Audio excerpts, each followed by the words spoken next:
Concerning the medical industry and growing outdoors,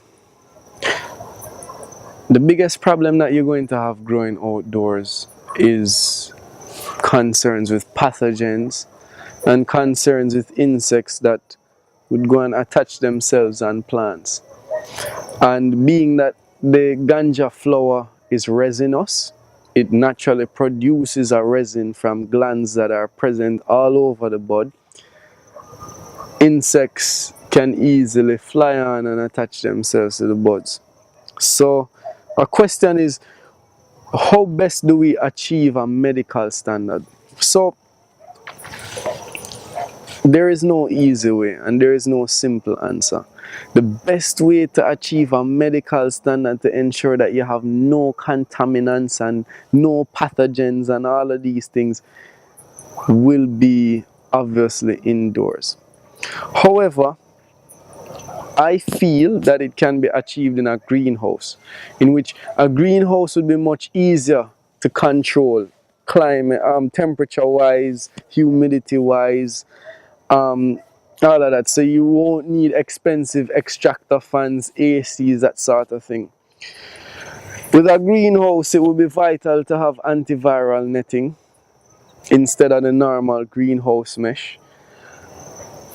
You would have a covering, a plastic covering, 90%, should let in 90% of sunlight.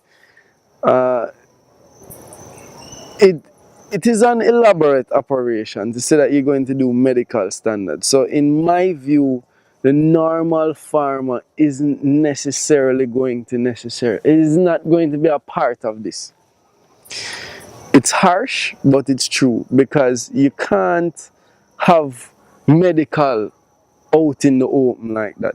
You know, you can't have medical herb that can be affected by rain, you know, can be affected by these various pests and diseases. You simply cannot have it. You have to have a complete control. And then pests are always a problem in a tropical climate.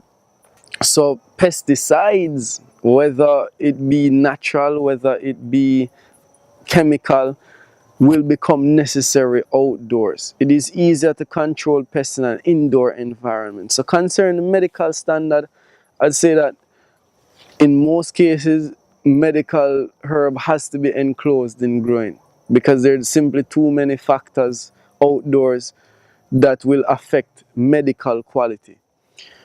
So yeah, the normal, regular, everyday ganja farmer is going to be excluded from medical.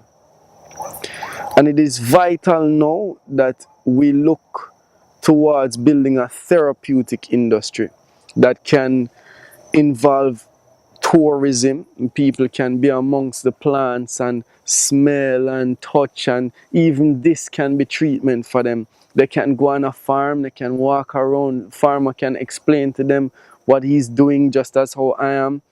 You know, this is an experience for people who are usually in a cold, unforgiving climate. These are the things that we need to look to balance it, to make sure that everybody has a piece of the pie.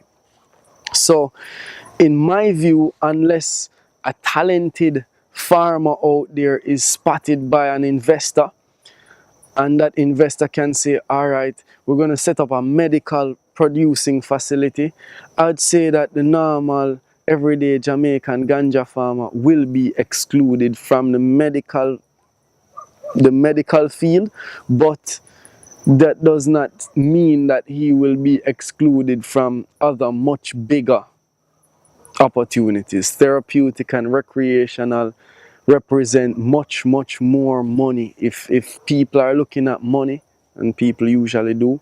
So my advice is, don't focus too much on medical. You know, Rastas have the opportunity to grow sacrament, which can be turned into therapeutic. Normal people are allowed to grow 5 plants at their yard, so you can learn how to process your own medicine if medicine is your concern. But for the actual production of medicinal plants, if you don't have large startup necessary to set up an indoor project, forget about it.